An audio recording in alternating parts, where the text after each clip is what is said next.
Good evening to everybody. I consider it a great privilege and honor to participate. I shall resume. As I said, I consider it a great honor and privilege to be able to participate in this function. For many years, Dr. Samuel Fisk Green has been a source of inspiration to me and a hero of mine. Some of the things that I'm going to say have already been said and will probably be repeated after me as well. But that doesn't matter because it's such an important occasion.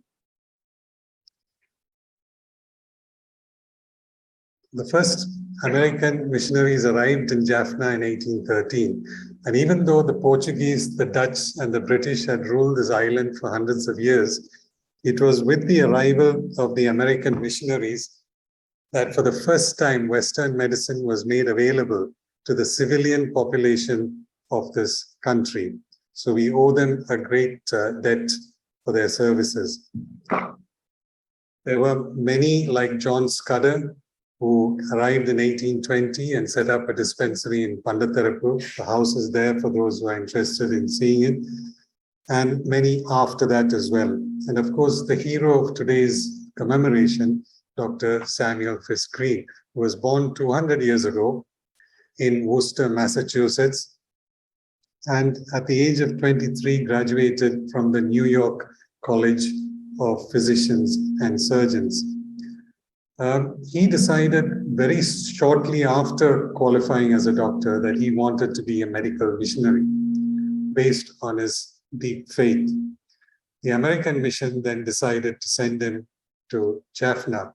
He was very fortunate that he met that earlier pioneer, Dr. John Scudder, in New York when he was there, and he was able to get his advice and counsel before leaving for Jaffna. So Samuel Green left Boston and arrived in Jaffna in 1847 after a nearly 4-month sea journey, during which he didn't waste his time. He taught himself Tamil. After arriving in Vatakota, he then moved to Manipai, and his first patient was a Tamil and Sanskrit scholar called Mr. Muthathambi, who had an abdominal abscess which had not responded to treatment from the local practitioners. So Dr. Green operated on him successfully and cured him, as a result of which his fame and his reputation was established, and he started getting hundreds of patients. He then set about establishing the first hospital for civilians in Ceylon at Manipai in 1848.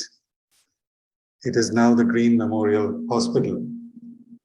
He realized soon, though, that it was not enough for him as a doctor to successfully treat patients. He wanted to establish enough practitioners of Western medicine in Jaffna to successfully treat the local population. So he therefore set about setting up the first medical school in Ceylon at Manipai in 1848. Now, this is that historic photograph of his first batch of students. So I can see there are quite a few medical students in the background. They'd be interested to know they had a very different dress code in those days. Dr. Green, however, did not want them to change their attire. He did not insist on them changing into a Western attire, but allowed them to follow their traditional clothing. He was so successful in producing quality doctors that the British colonial rulers made use of them and appointed them to places even outside Jaffna.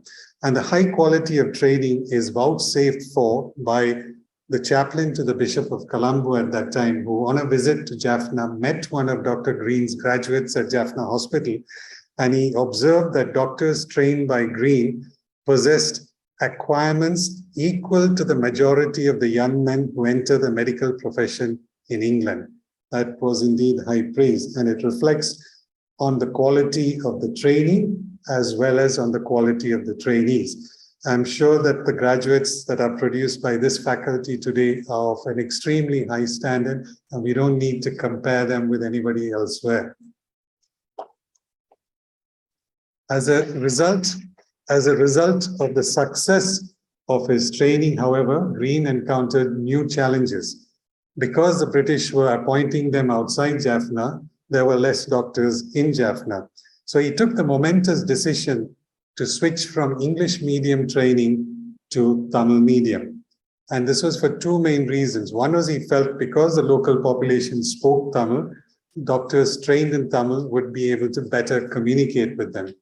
He also hoped that if they were trained in Tamil, they would not leave Jaffna.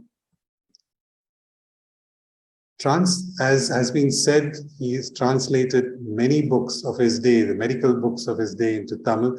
You can imagine it was not an easy task. But he had his own criteria for translation, which are still valuable as advice today. Mere translations are comparatively useless. It is better to devise one's own plan and compile freely from many authors, taking their ideas only. Adapt the book to the language of the people, avoiding a literal rendering and making it free and simple. Every book should be in simple, clear style and freely illustrated.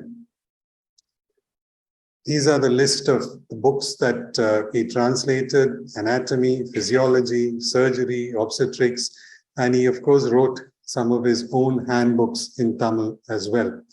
These are a few photographs I took of existing books that are present in the Jaffna College library archives in Vatakote. And you can see the quality of the production and the diagrams that were there even in those days. And these books were printed in Manipa in the American Mission Press.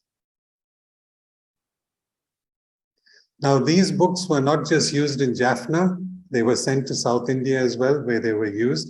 And Green's translations have been widely acclaimed. I'm sure many of you will recognize the gentleman on the right of the picture. And in 1977, when Mr. M.G. Ramchandran became the Chief Minister of Tamil Nadu, he wanted to switch the medium of education in universities from English to Tamil. So he asked his good friend and Health Minister, Dr. Hande, who was on the left, to consider doing this for medical studies as well. So Dr. Hande, who was himself a doctor, called all 9 principals of the medical colleges in Tamil Nadu for a meeting. And he said to them, the CM wants us to switch medical studies from English to Tamil. Do you think we can do it? All of them immediately objected and said, no, that's not possible. All our textbooks are in English. Then he reached behind his desk, pulled out a book, and he said, if an American missionary in Jaffna over 100 years ago could translate Gray's Anatomy into Tamil, why can't we? So as has been mentioned, Dr. Green trained 62 students completely, of whom 33 were in Tamil, and he started the training the first 2 years of 20 more before he left the country. Of course, Green's contribution was not just at Manipai. He was invited by the British government agent Ackland Dyke to help establish the Friends in Need Society Hospital at Jaffna, which is now the teaching hospital.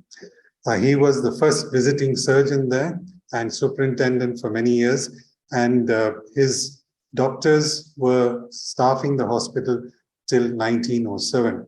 I'm very pleased that the director of teaching hospital has established a museum there, where Dwaragan, who is the curator, has done a wonderful job in keeping the memory of the contribution of these American missionaries alive.